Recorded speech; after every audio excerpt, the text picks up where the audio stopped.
Christmas दुनिया भर के ईसाइयों के लिए यीशु के जन्म का उत्सव मनाने का दिन है। यीशु दुनिया में लोगों को सही रास्ता दिखाने के लिए आए थे। यीशु के जीवन से जुड़े कुछ 10 ऐसे रोचक तथ्य भी हैं जिन्हें हर कोई नहीं जानता है। आइए जानते हैं इनके बारे में। पहला, फरिश्ते से मिला। यीशु को अपना नाम एक फरिश्ते से मिला। बाइबल में इस बात का जिक्र है कि एक स्वर्गदूत यीशु की मां मैरी के पास गया और उससे कहा कि आप पर ईश्वर की विशेष कृपा है और वो आपके साथ हैं। ये सुनकर मैरी घबरा गई, लेकिन स्वर्गदूत ने उनसे कहा कि तुम्हें डरने की जरूरत नहीं है।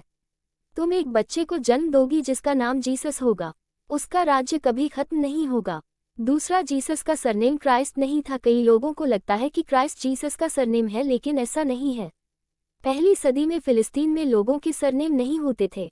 उस समय लोग माता पिता के नाम से बच्चों की पहचान करते थे। क्राइस्ट शब्द ग्रीक के क्राइस्टोस से निकला है, जिसका अर्थ मसीहा होता है। तीसरा, 25 दिसंबर को पैदा नहीं हुए थे यीशु। पूरी दुनिया 25 दिसंबर को यीशु के जन्म का जश्न मनाती है, लेकिन 25 दिसंबर को उनके जन्म दिवस को लेकर संदेह है। बहुत पहले हिप्पोलिट्स और जॉन क्रिसिस्टोम जैसे ईसाई नेताओं ने 25 दिसंबर की तिथि का अवलोकन किया और आखिर में जश्न मनाने के लिए इस तिथि को चुना गया। यीशु के जन्म तिथि को लेकर विद्वानों में कई मतभेद हैं।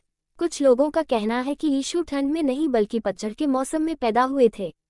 चौथा, जीसस के कई भाई बहन थे। मैथ्यू के गॉस्पेल के अनुसार जीसस के कई भाई बहन थे। उन्होंने उनके 4 भाइयों के नाम जेम्स, जोसेफ, साइमन और जुदास बताए गए हैं। पांचवा, यीशु ने बढ़ाई का काम किया। गॉस्पेल के अनुसार यीशु शुरू में कारपेंटर यानी बढ़ाई का काम करते थे। दरअसल यीशु के भाई जोसेफ एक कारपेंटर थे और कहा जाता है कि यीशु ने उनसे ही ये काम सीखा था। बाद में शहर के लोग उन्हें भी कारपेंटर के रूप में जानने लगे।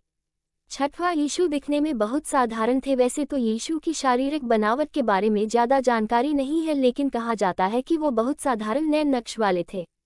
सातवां, यीशु का पहला चमत्कार। ऐसा भी माना जाता है कि यीशु बड़े बड़े चमत्कार करते थे। उन्होंने अपना पहला चमत्कार काना में एक शादी समारोह के दौरान किया था। यहाँ उन्होंने पानी को शराब बना दिया था, जिसके बाद हर तरफ यीशु के चर्चे होने लगे थे। आठवां, यीशु कई भाषाएं बोलते थे। पहली सदी के फिलिस्तीन में यहूदियों द्वारा बोली जाने वाली प्राथमिक भाषा अरमाइक थी। मैथ्यू के गॉस्पेल के अनुसार यीशु को आरामाइक, हिब्रू और ग्रीक समेत कई भाषाओं का ज्ञान था। नौवां, यीशु शाकाहारी नहीं थे। मैथ्यू के गॉस्पेल के अनुसार यीशु शाकाहारी नहीं थे। इसमें जिक्र किया गया है कि वो भी बाकी यहूदियों की तरह मांस खाते थे।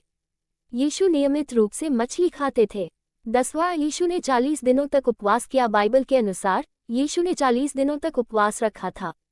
आमतौर पर इतने दिनों तक का उपवास कोई साधारण इंसान नहीं रख सकता है।